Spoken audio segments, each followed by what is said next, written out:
Phil the MMA Dude, back with the Split Decision Podcast, episode number 95, here with my always brilliant co-host, the Fight Geek. Fight Geek, how you doing today, man?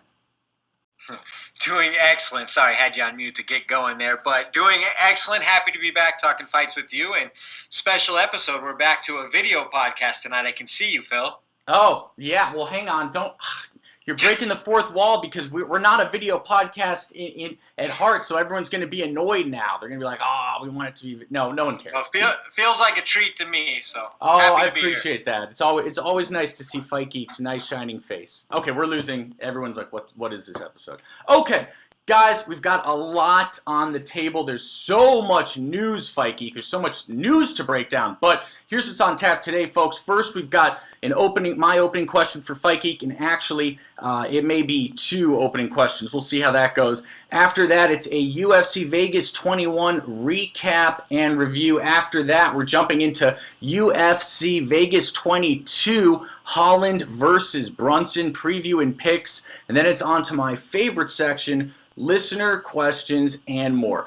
But Fight Geek, my first opening question for you, and I do think there needs to be two because there's so much news today, but my first opening question is regarding the main event of last week. We had Leon Edwards taking on Belal Muhammad. Obviously, it ended in a no contest due to a very unfortunate eye poke, and the referee, Herb Dean, ruled it a no contest because he felt that Leon did it accidentally, which I'm not disagreeing with, but Leon was warned once, it looked accidental, was ruled a no contest.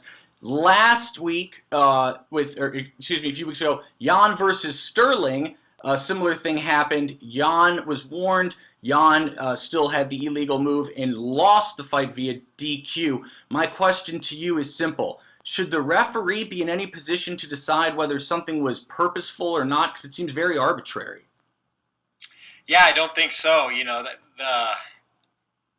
Obviously, if you break down each situation with a fine-tooth comb, they're not exactly equal. But with that being said, giving the ref the discretion to, move a title belt from one guy to the other one night and then, let the other guy go with a no contest and, with an opportunity to run it back just doesn't seem very fair or uniform in my opinion.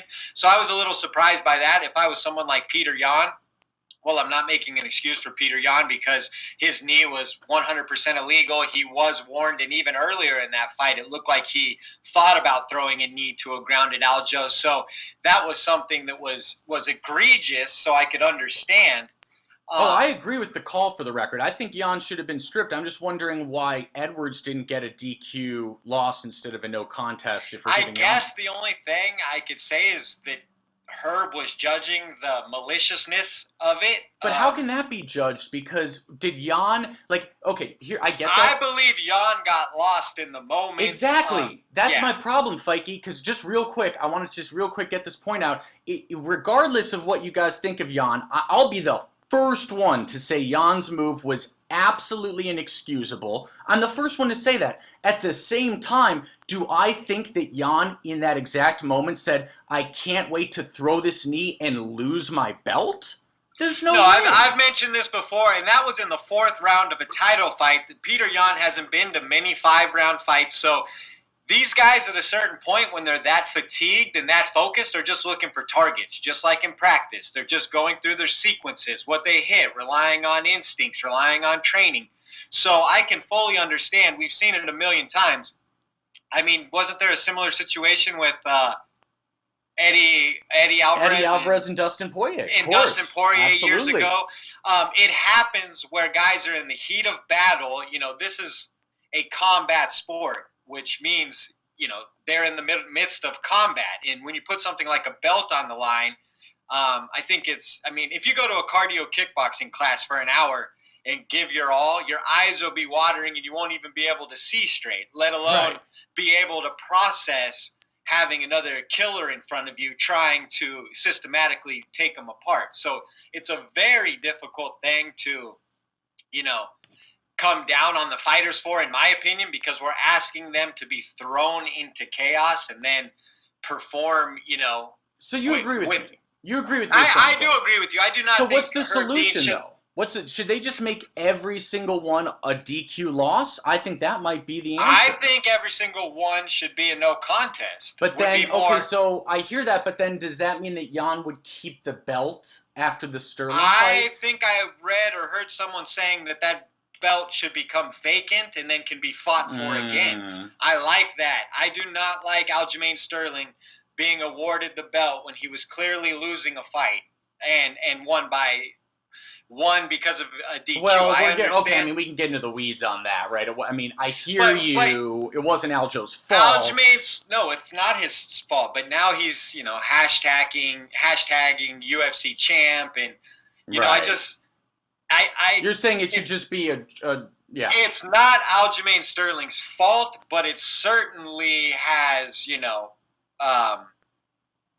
takes the belt down a notch, I feel like, because the sitting champion didn't win his belt. So I hear you completely. I actually agree with most of what you're saying. Playing devil's advocate, and please, anyone who's listening, if I am wrong, please correct me on this, because there's a small chance I am, but I think I'm right. If it was, let's say Jan versus Sterling was ruled a no contest, Fight Geek, I am 99% sure that Jan would thus keep the belt as a no contest rule. 100% at this so point. That's why the we're problem. Talking about changing the rule I altogether. see. Okay. I like that. Okay.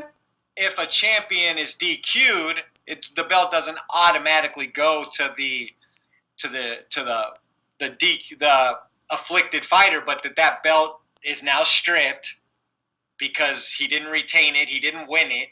And then it can be contested again in a rematch, which I think will eliminate a lot of the confusion after this, where, Leon doesn't want to give Bilal a rematch. In that instance, he'd almost have to. There's not a belt on the line there. But even in the Aljamain Jan fight, there's a little bit of question as to whether or not they're going to run that back right away. I'm sure they will, but it's not put in stone. And if Aljamain wants to, be difficult, he can call for other fights. He can say he wants to fight TJ Dillashaw. He can say Corey Sandhagen is deserving, and then the person who's truly deserving of being the champ in a way, Jan, who earned it, is kind of put back in line. So it just gets super messy. So it's hard to, award the belt that way.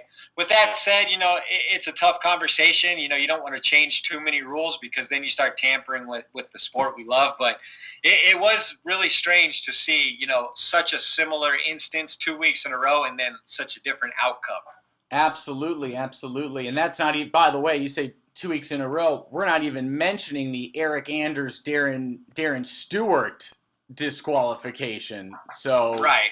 There's been this, but we'll get to that. We'll get to that. There's more questions about that. Exactly. So my second opening question for you, again, I think this is the first episode ever, episode 95, ladies and gentlemen. Take note, the first episode ever with two different opening questions for Fight Geek. But guys, there's just so much news this week. So they just announced last night that UFC 261 will be live in front of a full crowd in Florida, Jacksonville, Florida, I believe, and it's going to be headlined by 3 title fights, and the main event is Kamaru Usman versus Jorge Masvidal 2. My question for you is simple, Fight Geek.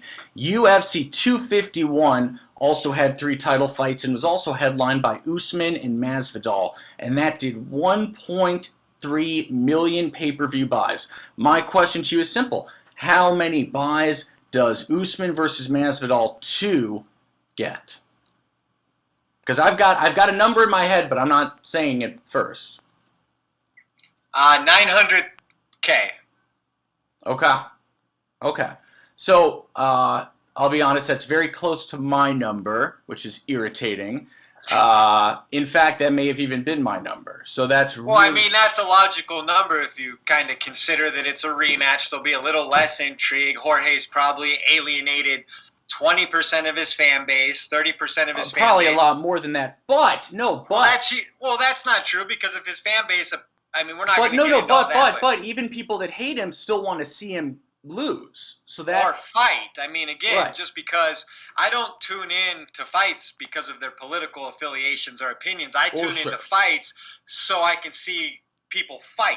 That's a great. Well, of course, that's a great point. So Jorge, Masvidal's political affiliation or what he believes in doesn't matter to me on fight night. What matters to me is his boxing and his takedown defense solid enough to be an elite challenger to Kamaru Usman. And at this point, I just don't think that he's going to be able to have made those kind of strides in 8 months or whatever it's been. So, yeah, the political thing doesn't really enter into my equation because Can we just clarify really quick? Because there's a lot of people that listen to us outside the United States. Guys, we are not talking about Democrat versus Republican. We are not. Masvidal has a few beliefs that are extreme for both sides. So this is not a Democrat-Republican thing. No. I mean, if you want to know what Jorge Masvidal's about, go check out his page. He can speak for himself. But when it comes to that stuff, I just personally prefer to focus on the fighting. Well, I think we both do. Fights. I think we both do. Absolutely. Yeah. I think my question is, and I don't even know the answer. How much? Because Masvidal was a superstar this time last year, right? Let's be real. He was. Oh yeah, he was a superstar. Yeah, I mean the last 2 years he's been probably the hottest fighter on the roster up until 6 months ago. I agree, and I think the $1 million question for me, Fight Geek, that I'm fascinated and I don't know the answer about is Jorge Masvidal still that superstar that he was? Even a slightly lesser one is still a superstar. Sure, and I think he is still a superstar. You do? But okay. The problem with being the type of superstar that Jorge Masvidal is he's the same type of superstar as Nate Diaz. He's not a championship quality fighter. So while he's incredibly intriguing and he's a fun fighter and he's been in a lot of fights and he's violent, an elite wrestler can pretty much nullify him. And that has never changed over the course of his career. So, yes, is Jorge Masvidal a fun cult figure within the MMA community who's a superstar? Yes. But, I mean, until he's winning belts, that's not going to translate to being the uber star of Conor McGregor or Ronda Rousey. So he'll always be a tier below, because he's never going to wear that strap. They had to make a fake belt just to make him seem important. Well, and now, and we're really out of opening question time, but now you've led me right to it. Here's my nightmare, Fight Geek, and tell me if I'm overreacting. I think that Usman's obviously going to wax the floor with Masvidal again. That's going to be a horrible fight. Well, the thing about Jorge is he's super tough, though, so he'll be in there. Sure. I mean, sure. Yeah, sure. So, anyways, Usman's going to wax the floor with Masvidal. And then what my horror is that my nightmare is that Dana White is going to say, yeah, we're making Masvidal Diaz 2 for the BMF belt. And that is just like too WWE for me. Yeah, I mean, it's annoying for sure, but I don't think Nate's going to take that fight. 2 losses? If Masvidal's lost twice in a row? I understand, but if you've been listening to Nate Diaz, which is difficult in its own right. Well, yeah, I was going to say, I mean, I tried. He has basically said that he has no interest in fighting Jorge Masvidal. He waited around for that rematch. They pushed him off. And when Nate doesn't get the rematch in a timely manner the way he feels like he deserves, he moves off of it. And I don't think that Nate Diaz has any interest in that fight whatsoever. So I don't think that Nate Diaz, Jorge Masvidal ever fight again because of the fact that Jorge moved on from Nate, and Nate finds that undesirable. I hope you're right, but as we both know, money talks. But it does not talk to Nate Diaz. It doesn't? Name one money cash grab Nate Diaz has ever taken in his fight career. When he agreed to the McGregor rematch at UFC 200, McGregor didn't show up. They rescheduled for 202, and he wanted double, and then he got it. He said, no, this is a different fight agreement.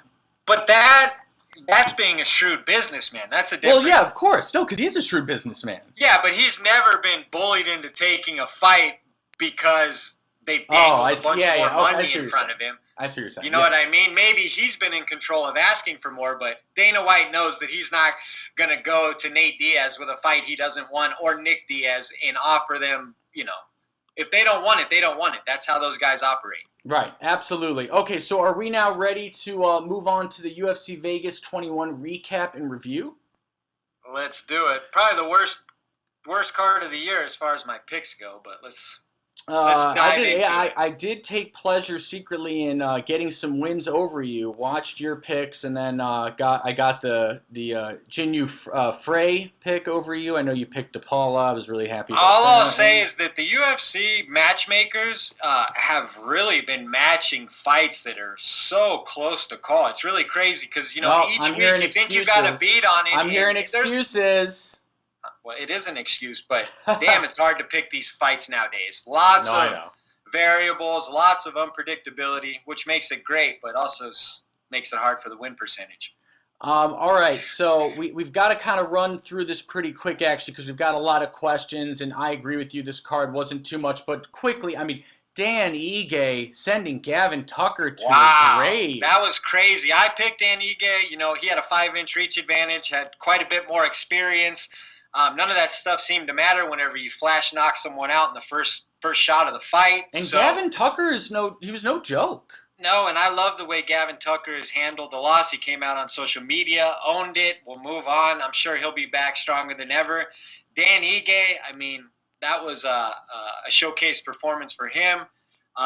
Definitely interested to see what's next for him. You got anything in mind? Well, I believe he called out the Korean Zombie, if I remember. Well, I love that. That's a great... I think it's just, that's one of those fights where you just go, yes, no argument, just sign it, just make it.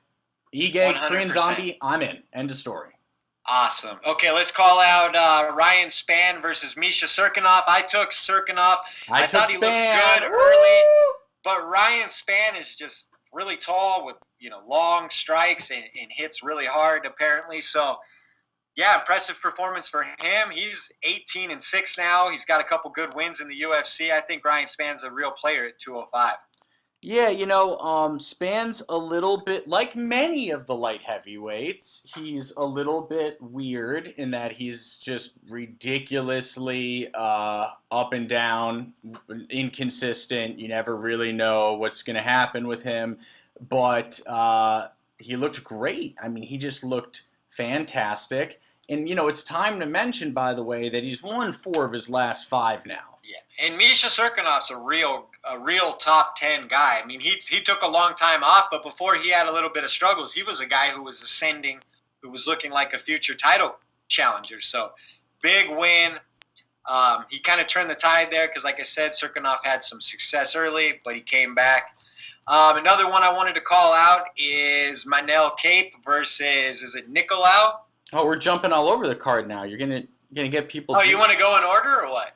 No, we don't have to. I think we should just call out the highlights of the card. All right, let's go. Yeah, let's go. So Nicolau got a split decision over Cape. What'd you think of that? I could not be more impressed with that guy. That guy was looked good early, got in some trouble when Cape got comfortable, and then in the 3rd round just proved that he wanted it more. I was super impressed with that guy. What'd you think? I scored at 29-28 for Nicolau. I did as well, but I'll be honest, so I scored it the same. I'm very surprised you mentioned the fight. I guess I just didn't think it was the class. I don't know. What jumped out to you about it? Well, I'm afraid I'm saying the guy's name wrong. Is it Nicolau? I think so. All right. Anyways, but I was just impressed with that kid. He was, he was supposed to be, outmatched on the feet striking, and I felt like he hung in striking the whole fight. He was obviously way more active.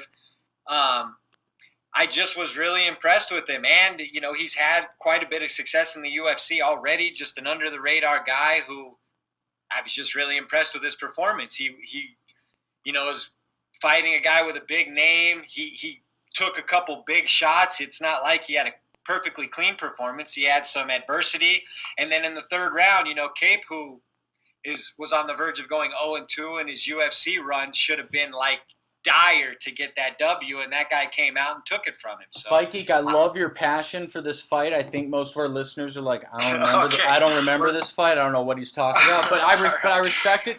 No, Nicolau's number 14 real quick. So who do you want next? No, we can talk real quick. He's now made his break at flyweight at number 14. What do you think of, again, I think you should take on Tim Elliott. What do you think of that one? That sounds fun. Okay. I favor him versus Tim Elliott also. Ooh, all right, then it's even more fun. All right, Who All should? right. So wait. Hill. What'd you think? What did I think of the main event? No, Angela Hill. Oh, geez. All right, you want to go through this whole mediocre card. I just want to call out a couple people. All right. Our listeners are getting angry here. We got a lot to cover here. Angela Hill, look, I think, I'm glad you mentioned her. I thought Angela Hill looked good, but did she look great? Not at all. I think that Ashley Yoder is about as Ashley good. Yoder didn't offer any offense on her feet. That was bizarre. And yet Angela still incredibly stiff. And Angela still got taken down by her multiple times. And even struggled in the third for a short time, didn't she? Yeah, I mean, I think the truth about Angela Hill is that we keep wanting her to be the female Paul Felder, right? Really talented on the mic and really talented in the cage. I think she's just really talented on the mic and she's very personable. I think her cage talent is extraordinarily limited. She's not bad, don't get me wrong. She is not bad, but a win over Ashley Yoder is about as good as it's going to get, if I'm being honest. That's my opinion. I think she can win. Who's she beating? Name the biggest name she's beating. Let me look at the rankings real quick. Who is the biggest name she's beating? In the future, of course. Tisha Torres is at 9. She could beat Nina Ansaroff. She's maybe. lost. Hasn't she lost to Tisha Torres? She may have, but I believe so. Tisha Torres is a striker, and she'd have range on her. But yeah, I think she may have actually. So you agree with me that she's maybe hit the ceiling? Yeah, she may have hit her ceiling. I agree. So, all right. Yep. I'll call out one more. Charles Jourdain won the fight in the third round. Tough back-and-forth fight. What were your thoughts on his performance? It impressed the hell out of me, not because Jourdain looked particularly good, because he didn't. But before everyone jumps down my throat, what I appreciated about him is he wasn't fighting a great fight at all. In fact, it was very flawed. But then he's just like, you know what? I'm ending this thing. I want this. I want this. I'm just taking this guy out. And he did. With 29 seconds to go at 4:31 of round number 3, he got the KO via punches against Marcelo Rojo. And fun fight. Really fun. I think Jourdain is a fun guy. I still need to see more of him because, again, he was obviously struggling mightily in most of that fight, but it was a huge win. Yeah, for sure. All right, we'll just call out Ronnie Yaya had a big win.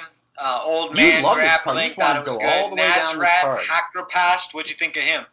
Yeah, Nazareth's very good. I watched this fight. I can tell Rafa Garcia is very good. He fought real tough. Yeah, Rafa Garcia for a debuting fighter is definitely one to watch. He was tough as nails in there. Yeah, we've been all over in order, by the way. Usually we go up to down or down to up. I know we've been all over this card this week, but Rafa has. I'm sure they're offended. No, I don't think they're offended, but they might be dizzy, Fight Geek. I'm making sure they're not dizzy, okay? They're probably bored out of their mind. Should we move on? No, well, geez.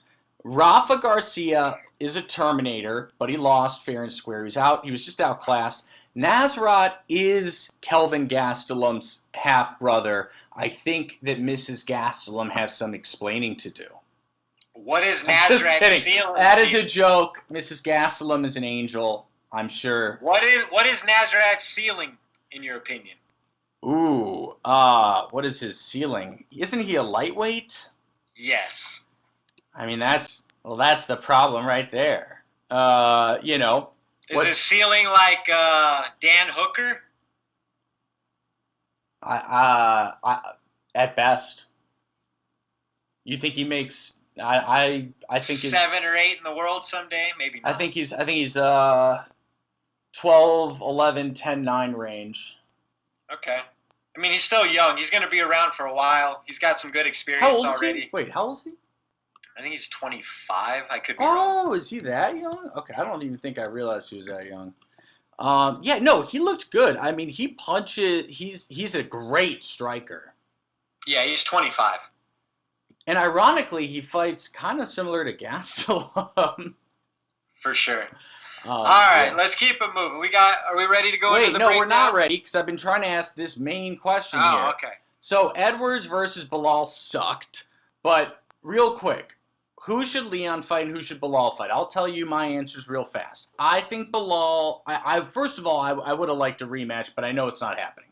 I would like Bilal to fight the winner of Woodley-Luque, and that would be a rematch with Luque, by the way, but I think it'd be great. I think Leon needs to fight Wonder Boy, and then I think Gilbert Burns and Colby Covington need a 5-round main event as a title eliminator, because let's be real, they are by far the best two besides Kamaru. Okay, I think Leon should fight Michael Chiesa next. Oh, wow. All right. I've liked that fight for a while. Chiesa's a big grappler. He's shown good fight IQ recently. He's been really solid at 170. I think that's a good matchup for Leon. And how about someone like Neil Magny for Bilal Muhammad?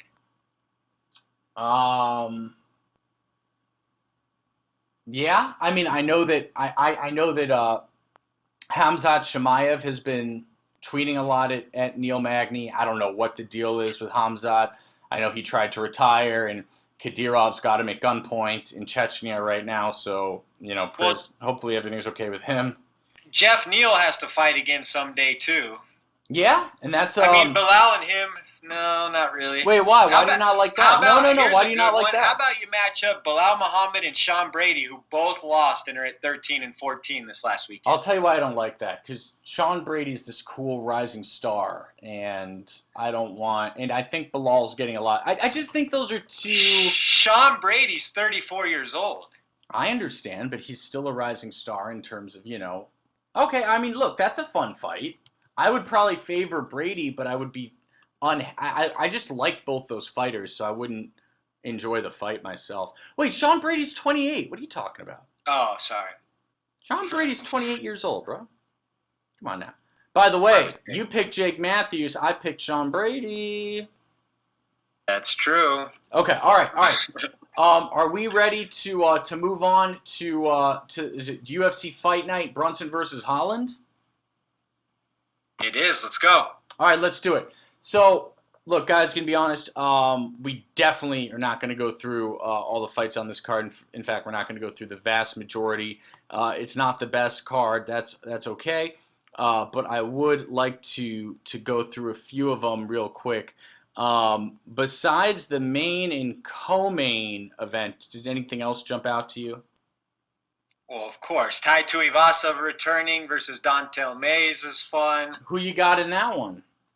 I'm going to take Tai Tuivasa here. I mean, he's kind of backs against the ropes here. He's had some mixed results. He took some time off. I think he's the more skilled fighter than Dontel Mays. I definitely would take Tai Tuivasa here. Okay, I've got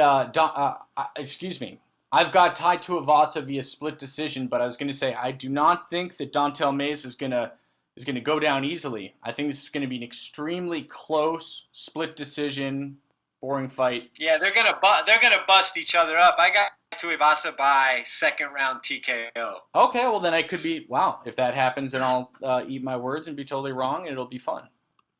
All right. Gregor Gillespie returns as well versus Brad Riddell. Who do you got here? Yeah, the co-main. So I wanted to talk about this one. So look, this is a fascinating fight because you got. On the one hand, you've got Gregor Gillespie, who people were saying this is the man to beat Khabib. I mean, a time ago, guys, they really were. And then Kevin Lee just, ended him. Who said that specifically? Oh man. I mean, I couldn't give you so many people. I think he might be the only guy who ever said that. No. Hey, are you going to tell me that he didn't have absolutely insane hype going into the Kevin Lee fight? Lee was a huge underdog. No, Gregor Gillespie had big hype, and I still think he has the potential to be a great fighter. He took one bad loss, and his stock dropped so dramatically.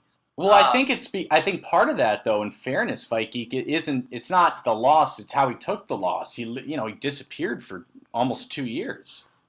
Yeah, but if he comes back and knocks out Brad Riddell or chokes him out in a minute or submits him quickly or impressively, who cares how long he took off? So you think he's going to pull you think Brian Ortega himself? Yeah, I mean, my prediction is that, Gregor Gillespie will have used the time wisely. If you've listened to his previous interviews and You love him to, by the speaking way, in the Fight Geek past. loves to always say that as this backhanded comment. Like, if you listen to, you guys know that? Well, you guys gotta notice that? listen to what If the you guys are listen actually to saying. this, He's a if pretty you listen to intelligent guy. His training has been intelligent. So I'm assuming he used that time wisely. He was probably embarrassed from the loss to Kevin Lee, which means he probably worked harder than ever if he planned Justin, to come back. you're a pretty intelligent guy, but I wouldn't bet against you to win a fight against, Figueiredo with if you had to take 15 tequila shots. So what does that have to do with anything? Well, what do you mean? I'm not a classically trained fighter. Well, you're just saying he's so smart. He's so smart. I'm saying I don't. No, I'm just saying the 2 years off. I don't think he let himself go away. I think he got better. I think he sharpened his mind. I think he moved on from a tough loss. I think he reinvented himself. Especially with his confidence. When you take a highlight reel knockout loss like that and you go away, I mean, you either turn into Ronda Rousey or you come back stronger, right? Yeah. Ain't no lies. He hasn't retired, so I'm expecting him to come back and have used that time wisely. All right. Okay, so quickly moving on to the main event. I'm really excited for this one. I'm not gonna lie. This one's a little under the radar. Little under the radar here. We've got Derrick Brunson versus Kelvin Holland in the main event, and I am just so stoked for this one. I don't know how this can be under the radar. This fight is going to be fun. Fireworks from the start to end. Fight Geek, who you got, man? What's funner than funner? That's not a word, but we'll use it here. What's better than a Kelvin Holland main event? I mean, I'm not sure. I love Kelvin Holland. I'm taking Kelvin Holland here. I think his creativity, his athleticism, his confidence, this win streak he's on, I just think, he's the streaking fighter. I do like Brunson, but we've seen Brunson outclassed by guys like Izzy. And I'm not saying that Holland is Izzy. Oh, yeah, Izzy's such a bum. Oh, no, horrible to get outclassed by that loser. Holland certainly possesses the length and creativity, and he's fairly powerful. We've seen him knock out Jacare in an awkward position and stop Buckley with a straight right hand. So, he clearly carries power, and for those comparisons, I think he stops Derrick Brunson within 2 rounds. Woo! I love it. This fight, to me, guys, is so much fun. My first comment on it is don't bet on this fight. I'm seeing a lot of people saying, oh, easy money, Holland. Don't do that. Just don't. My gut's saying don't do that. Derrick Brunson is a different fighter than he was a few years ago. I think he's improved a lot. I think he really, he really comes to fight now, and I think he especially, what I'm trying to say is he especially comes to fight when people view him as a gatekeeper, which is what's been happening lately, right? We saw that happen with Edmund Shabazian. He obviously made Edmund pay for that one. I think that this fight is going to be amazing, frankly. I know I'm building it up. I could be totally wrong. I think it's going to be extremely creative and competitive. I think Holland is going to take some damage, some real damage. I think Holland's going to get cut up and bloodied and hurt. And I think he's going to get a knockout late in the 4th round of a classic. Oh, excuse me. Holland's going to knock out Brunson. In the 4th round. I was a little confused. Excuse me. No, Kelvin I Holland think will knock out Holland's Brunson in the 4th. Brunson. But I think it's going to be in the 4th round in a very competitive fight. Interesting. It'll be fun either way. I don't see it being that competitive. I think that Holland is going to outclass Brunson. Brunson's 37 years old now. There's going to be a bit of a speed difference. Brunson's somewhat of a stiff striker. He doesn't move very fluidly, and Kelvin Holland is ultra fluid. He's ultra creative. He comes from the hip. He comes from different angles very fluidly. So I think it's going to be a tough night for Derrick Brunson. So real quick, what I think of just as devil's advocate here, Fikey, I think of that Jacare fight, right? Holland's last fight. Jacare had Holland down. I mean, he got him down fairly easily, right? It's just that Holland got that freak hammer fist from the bottom. Are you talking about a takedown? Yeah. Brunson is a wrestler, right? Yeah, but Brunson is a wrestler, but let's not act like he's on the same level of grappling as a Jacare. Well, he's not on the same level BJJ wise, of course. Well, that's fair, but no. I'm just thinking mat time, grappling, MMA. Let's not act like, Derrick Brunson's a bigger threat in the wrestling grappling department than Jacare was. Because you can't do that. All right. All right. Okay, so, we're going to take a really quick break, and then we'll be back with my favorite section, listener questions and more. Hey guys, it's Phil the MMA Dude letting you know that this episode of the Split Decision Podcast is brought to you by TotalAggressionClothing.com. Visit www.TotalAggressionClothing.com and use the promo code 46210 to receive a special Split Podcast discount on all Total Aggression hats, shirts, hoodies, and more. Again, that's www.TotalAggressionClothing.com with promo code 46210.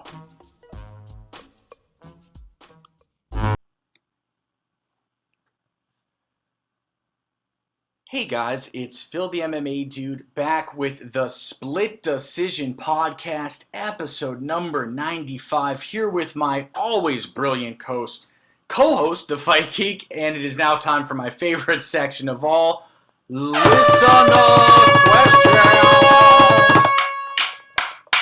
I tried to do like an Eddie Vedder Pearl Jam thing there. I don't know.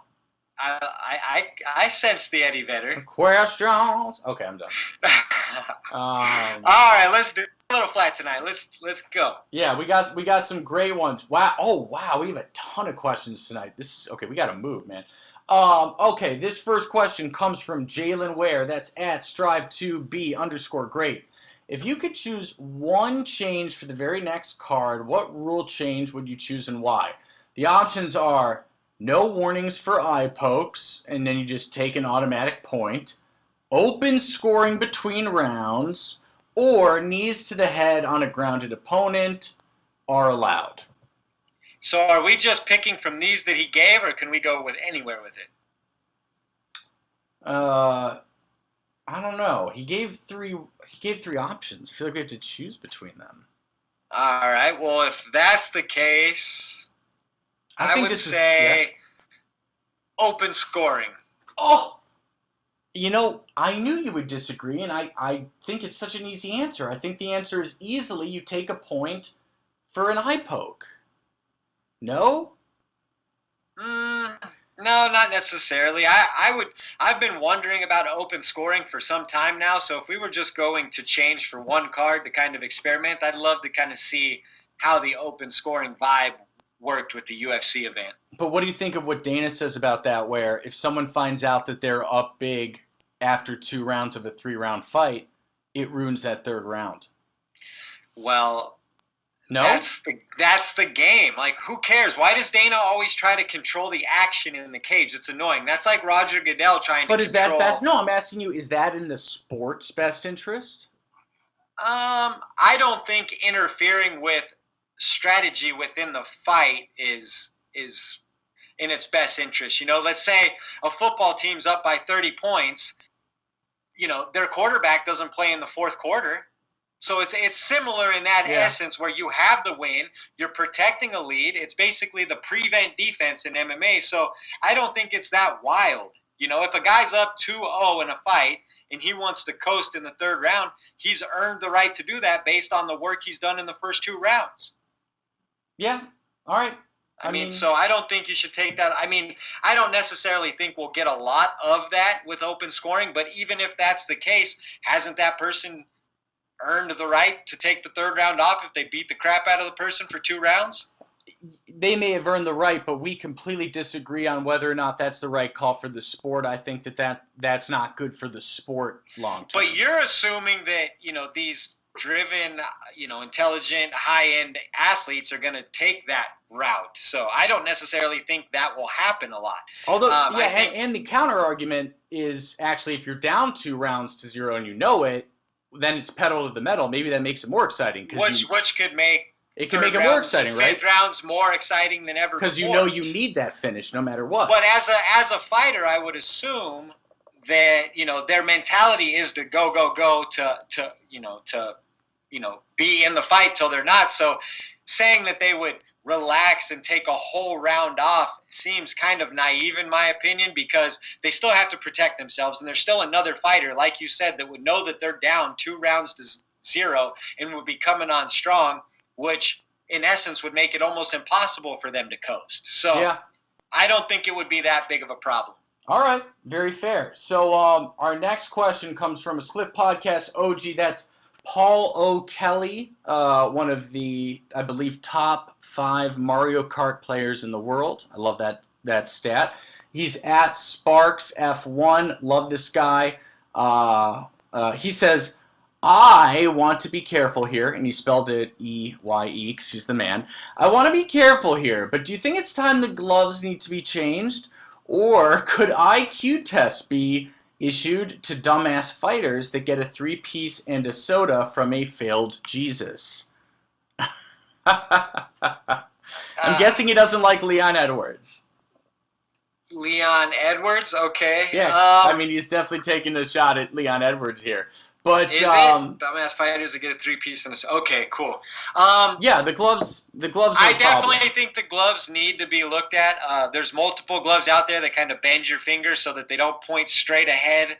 Trevor Whitman has some. Apparently, yeah, Bellator has some that are arced a bit. So I definitely think there's answers there.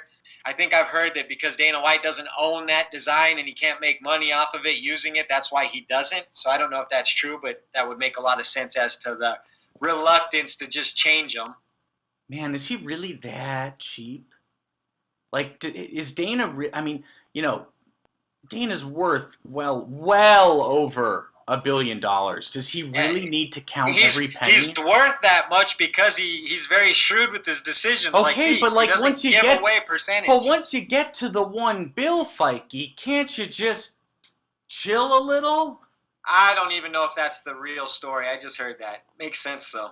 I mean, I'd like to think if I got to that much money, I would chill a little bit. I'd like to think. All right, got one here from Oscar Silva. Oscar Silva. What would Masvidal need to do to earn your respect again? Ooh. I would say beat Usman. That's a good question. That guy, if he beats Usman, like I said, I'm not going to Jorge Masvidal to educate me on politics. I'm just going to him to entertain me in fights. And if he's able to beat Kamaru Usman, who is looking to be one of the greatest welterweights of all time, on an unbelievable run, then I would certainly respect him as a fighter, and that would make him incredibly viable again. Yeah, I have to agree with that, honestly. I'd say, number one, I agree with that. If he beats Kamaru Usman in the rematch, he'll 100% have my respect. The second part of my answer would be, if he loses to Usman, he can still gain my full respect back by fighting anyone but Nate Diaz for if they try to fight that stupid BMF belt. Take anyone but Nate. Jorge, show a little bit of courage. We know you can't beat anyone else. Show you've got a little bit of guts and fight someone else for it. You know what'll probably happen, and this is controversial. Masvidal will probably lose to Usman. Yeah. Conor will probably lose to Poirier, and then 2 guys on losing streaks will fight for the BMF title. Hey, man. Hey, listen. If that happens, on a serious note, I'm on record to everyone. If that happens and Conor takes that fight, Conor McGregor will have regained my respect for sure, because that's a ballsy fight for him. I don't think he's got the guts, Fight Geek. I don't think he takes it. Nope. Well, it just depends on what the upside is. If the lightweight title's not in his grasp, and he's obviously not going to get a shot. If he takes it in the way you said it plays out, he'll have my full respect. I mean, that'd be interesting to see if it goes that way, but we'll see. All right, got another one here from Meep MMA, 52nd MMA. He says, UFC 261 is stacking up to be one hell of a night of fights, and now in front of a crowd. What are your predictions? And also, will it be weird to hear a live crowd again? #AskSplitPod. Yeah. We'll save the predictions for the show that week. But what do you think? In terms of it being weird to have a crowd, well, I mean, I'm not fully sure I understand the question. Is this from a political standpoint? Is this from a how? Can you explain exactly? I'm not sure. I just think, will it be weird to hear a live crowd again, considering we've almost been a full year with silent, fights with, where you can hear the thudding of the shots, you can hear kind of the corners clearly. I think he's saying, will it be weird to, hear the wooing and the loud crowds Right. and the walkouts and have the energy? And I don't know until I experience it, but at this point, I don't think it'll be weird. I'm looking forward to it. Yeah. I always felt like the crowd brought energy that was never replaced while they were missing. It gave us a different element, a little more, personal, a little more intimate. But I think the crowd has always been an integral part of the show, and I'm looking forward to hearing them back. Yeah, no, I mean, I completely agree on that point. I mean, look, the crowds, I know that there were a lot of early takes, especially early in the pandemic. Oh, I love the lack of crowds. I love the lack of wooing, and we can hear the fighters talk and all that. And that is not without a lot of its merits, but, enough, I think the time has, at least in terms of just the amount of time, enough time has gone by where, I think most people really miss the crowds. And it's going to be a nice positive to have the crowds back in that sense. Now, I have to say very quickly, I do think that Dana's bringing back the crowds a little early. Before everyone jumps down my throat, stop. I think we're very close. Very. I just kind of wish Dana would have waited, let's say, another month or two, but I totally get it. I want crowds back as much as anyone, and I think we're very close to doing it safely. Would have liked another month or two, but that's okay. Well, I mean, the UFC and Dana White just won a gate. They've gone a whole year without a gate. I know. I just hope it doesn't bring negative press on the sport. Hopefully. I mean, look at Nick. Dana brought negative press onto the sport when he was the first one doing events during COVID. Not really, because he did it safely. If in this case people may die. He was getting a lot of scrutiny, and even the MMA media was coming down on him. That's why he made that, that video of him kind of like beating his own chest, because everybody was giving him a hard time at the beginning. So I'm sure there's going to be that out there. He did well overall. No, but I hear what you're saying, but he did well overall. Retrospect, he did well. The first weeks that he was doing that, people were happy. ESPN was talking about how it was unsafe. It was not met with critical acclaim right away. In retrospect, it looked like a decision by him. Right. But in the time, it was right. So yeah, absolutely. Got another one? Yeah. I got one right from Go ahead. Pillars of Salt. He says, welterweight division, what the fuck? Yeah, bro, great question. What the fuck, man? Like, what the hell? Welterweight really sucks, man. They've really been screwing it up. I don't really know what to say. They're a bunch of drama queens, it seems. And, it's no fun that it's been stagnant for so long. God only knows what it's going to take to get Colby into a fight. I guess, we're getting Masvidal now, so there should be some movement. But, Wonder Boy is locked in with nobody to fight. Yeah. Let me just go on a rant for 60 seconds. Let me go on a quick rant for 60 seconds about welterweight here. So look, here's the thing about welterweight. I've been tweeting about welterweight a lot in the last few days, guys. I know I might be seeming like a negative Nancy, right? Like I'm just being a bummer. I'm being a negative person. I get it. The truth is, I'm not trying to be negative, but I am negative about welterweight. Because why? Because besides Wonder Boy and Gilbert Burns, every single top welterweight contender is a total drama queen. Yes, including Jorge Masvidal. Masvidal does not get a pass because he fought Usman, got 50-45'd, then hard ducked Leon, and then even harder ducked Colby Covington for, approximately a year, finally gets rewarded with a title shot and takes it. Well, of course, Masvidal's going to take a title shot. There's nothing else. There's nothing higher than a title shot. Even if he knows he's going to lose, he's going to take that title shot. But my point is, as long as Dana keeps rewarding people like Jorge for refusing to fight, the rest of the welterweights will refuse to fight. So the division is a mess. Yeah, and it has been for a while. And if you're not a needle mover in that division, Dana doesn't necessarily really want to do you any favors. And unfortunately, there's not a ton of needle movers. So it's a tough spot. Yeah, absolutely. So with that, do you have another question lined up? Let me see here. You got one? Yes, I do. This question comes from my good friend Juice from the Friendly Sparring podcast. Friendly Sparring Podcast. Juice, what up? He says, what are your guys' thoughts on the UFC returning to events with fans? Wait, do we already answer this? It's a similar question. Okay, very similar question. I'm looking forward to it. I know there's obviously a lot of concern around it, but I think it's good. I do think it's just a tiny bit early. Again, I want to stretch just a little. I just wish they would have waited 30 more days. I know, but when it comes to an event like this, no one's being forced to go to this event. This is not something you have to do. So if the UFC decides to hold an event with fans and fans are willingly purchasing tickets and attending that event, I don't understand.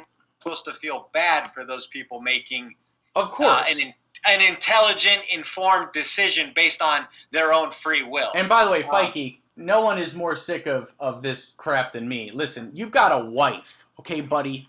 I am a single man, so don't talk to me about how much hell this has been. Town, and there's the option for me to purchase a ticket and go. Yeah. I don't see why it should be looked at negatively I have the option to go. So I don't quite understand the negativity surrounding it. If the state says it's allowed and Dana White can put on an event and all the fighters are willing and all the fans who are attending are willing participants, then I don't see any problem with it. I'm looking forward to that. I agree. I think it's I definitely think that it is long term. It's a really big positive. It almost feels controversial to say, but No, I mean, look, long term, I'm looking forward to getting back to real life someday. So we're gonna have to take. I certainly am. Incremental steps to get back to normal, and attending events and things like that are gonna be part of this process. By the way, if anyone's not looking forward to getting back to real life, please, fight me. I want to fight you. So. Right. Can I have a happy hour? Yeah, exactly. Just 1 hour. Exactly. Okay, so question from our good friend Cyrus King. That's at Cyrus King. He says, how big of an upset would it be if Kelvin Gastelum beats Robert Whittaker? It'd be an upset, but I don't find that to be a huge upset. I actually think that Kelvin Gastelum could present a few more challenges than Costa was going to. So he's obviously has much more high level, like championship level experience, being 5 rounds. Do you think he has a better chance? Do you think he has a better chance against Whittaker than Costa did? He, considering the way Gastelum fought his last fight, where he implemented his wrestling, he mixed it up, he's dangerous on the feet, he's tough, he's durable. Yes, I do think it's actually a tough matchup based on the fact that his last fight he did implement that wrestling.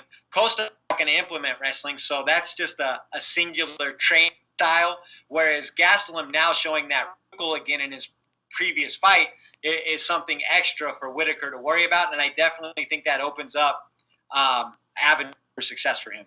Yeah, absolutely. I think that this is a really fascinating fight in that, had this fight happened for the actual belt like it was supposed to a million years ago, I think we could be looking at a completely different timeline, frankly, right. Like a parallel universe of sorts.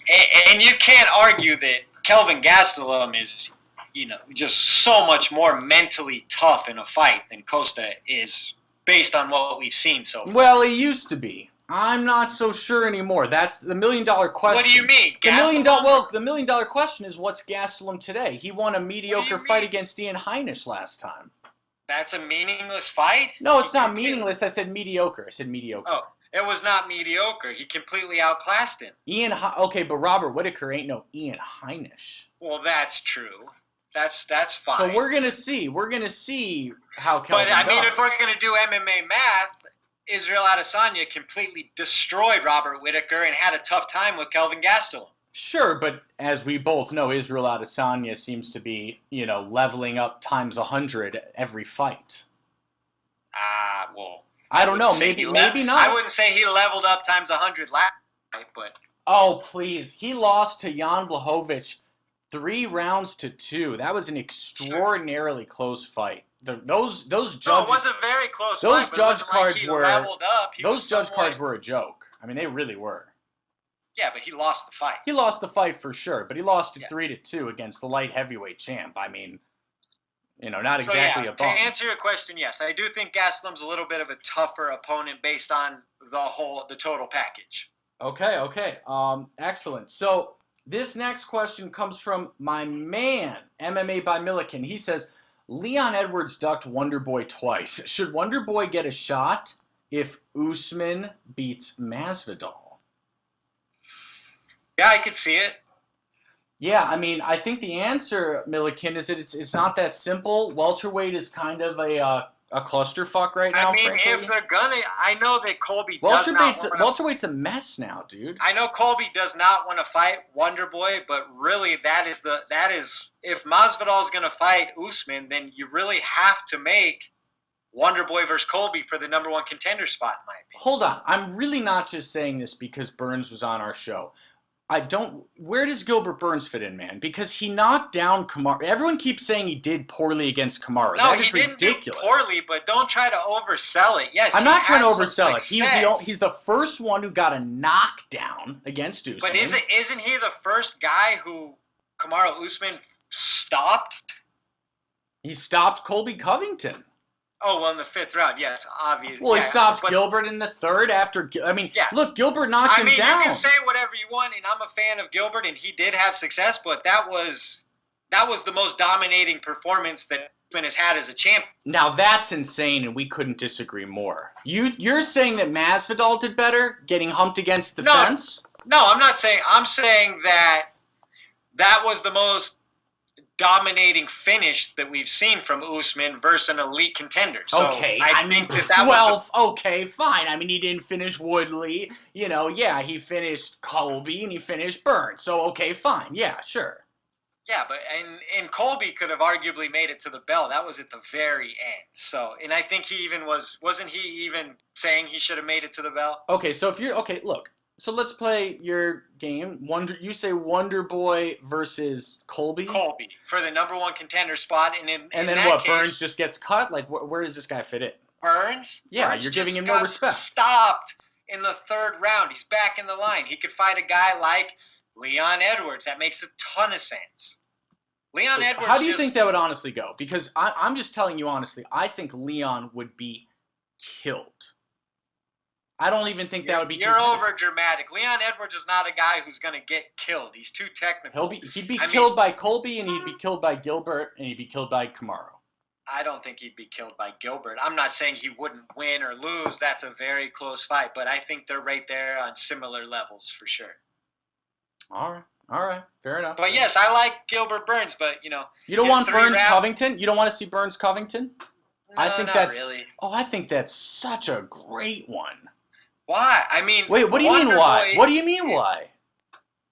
Well, I mean, it's just so played out, the ATT angle and blah blah blah blah blah. Oh, I just think stylistic. No, because it's Colby's wrestling and cardio versus Burns' power. I think it's great.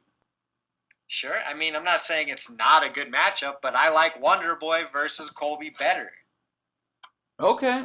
I like Wonderboy. Imagine if Colby, for some reason, doesn't get Wonderboy to the mat and he keeps it standing and has to strike with Wonderboy. And imagine Wonderboy trying to deal with Colby's oncoming pressure for 5 rounds. That's an incredibly intriguing stylistic matchup. And they're the 2 rightful guys for the number 1 spot. So that's a no-brainer. Okay, I mean, I can't really disagree with that too strongly. Okay, so next question. We've got so many questions. I love it. This question comes from PV 1224. That's Big Nog's back, David. He says, now that Usman versus Masvidal is official, the rematch no one wanted. What's a less anticipated rematch that actually delivered? Hashtag AskSplitPod. P.S. Can I get a Peter V. What up shout out? It's coming right now. Peter V. What up? I actually have two answers for this question. I love this question, my favorite question of the week. Wow. And they both involve the same fighter, Whoa. oddly enough. I'm going to say Michael Bisping versus Dan Henderson 2 was a fight that nobody wanted at the time because Dan Henderson did not deserve the belt. So now he was I know what ranked you're going to 14th, and Dan Henderson almost beat him, knocked him down multiple times. It was an incredibly tense, dramatic fight, and I don't think anyone wanted that fight, so I definitely think that one delivered. And now you're going to say Bisping Rockhold too? 100%. Yep. So both of those rematches were rematches that no one wanted that turned into, one was a great title defense, and the other one is basically what made Michael Bisping Michael Bisping. So those are the two that came to me off the top of my head. Love it. Have to agree with those. We got to keep it moving. This question's from Eduardo at Landa Crew, Split Podcast OG. What's your prediction for who will headline the May pay-per-view? Hashtag AskSplitPod. And to be clear, that's UFC 262. Okay. And the little can that be Poirier McGregor too? Absolutely. I think the question is, it's time's or a three. ticking. Excuse me. No, yeah, it could be Poirier McGregor 3. I think the issue is, the clock's ticking. A lot of people think that might be so. I don't know. I know that my honest guess, gun to my head, is that it's going to be Nunes versus Juliana Pena, but it's going to be that or McGregor Poirier 3, I think, or small chance, or smallest chance Jan Sterling 2. But I think Jan Sterling 2 is going to. Do we already have a date for? No, we don't. Figgy versus Moreno 2? Yes, that's UFC 263. And I think that Jan Sterling 2 is going to headline that. Interesting. Lots of good fights. I would say McGregor Poirier 3 is the safest bet. Yeah. My only question is it? It's coming up. I mean, it's coming up kind of quick. Yeah, that's true. But McGregor Poirier 3 is obviously happening at some point this year. So that's a great question, and I'm interested as well, Eduardo. I also don't know. This question comes from my man Zan Bando. Love him. He says, "Hey all, did the UFC bring fans back too early with their recent announcements for UFC 261? Hashtag AskSplitPod." Okay, so we did basically answer this. We're both excited. I said, I don't think I'm not sure what too early means.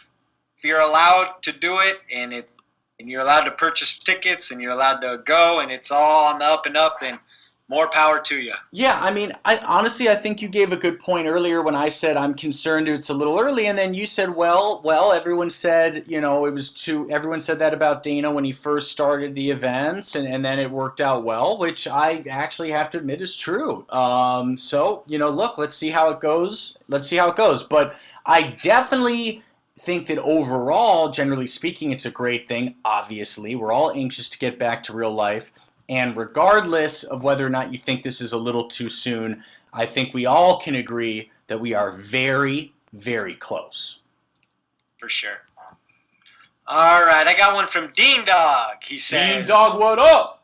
Has there been any updates on when or who Dillashaw will be back fighting? Hashtag AskSplitPod. I don't believe so. I think the last we heard was that Sandhagen said that Dillashaw was floated to him. He clearly hasn't accepted that fight, so I think we're probably in limbo there. I'm pretty sure it's going to be Dillashaw versus Sandhagen 5-round title eliminator, but I know that... How about that as the May headliner? For a pay-per-view? Dillashaw versus Sandhagen? Maybe not.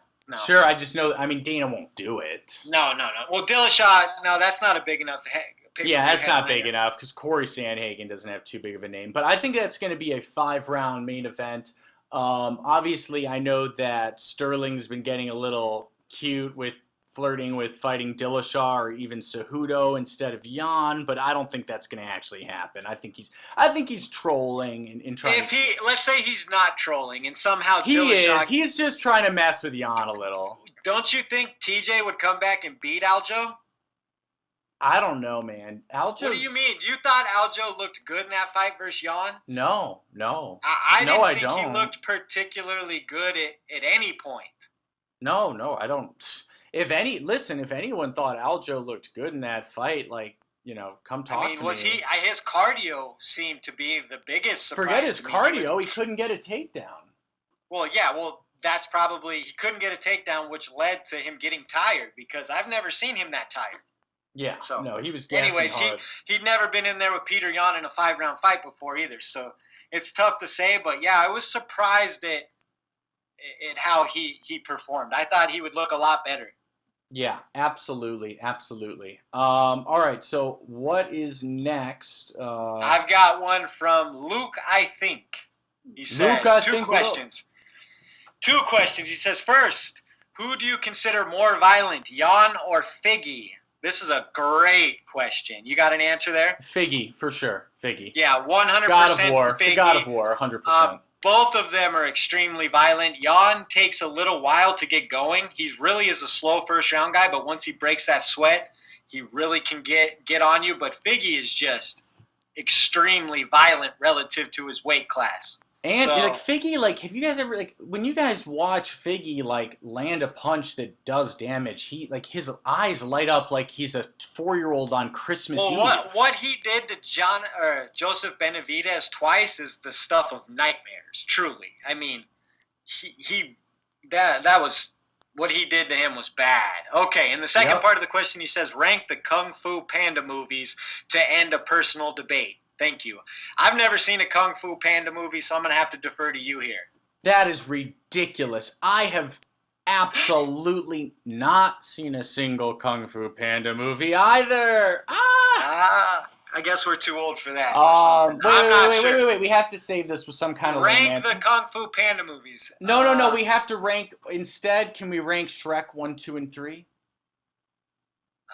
Shrek 1 is the best. Shrek 2 is the worst, and Shrek 3 was bad too.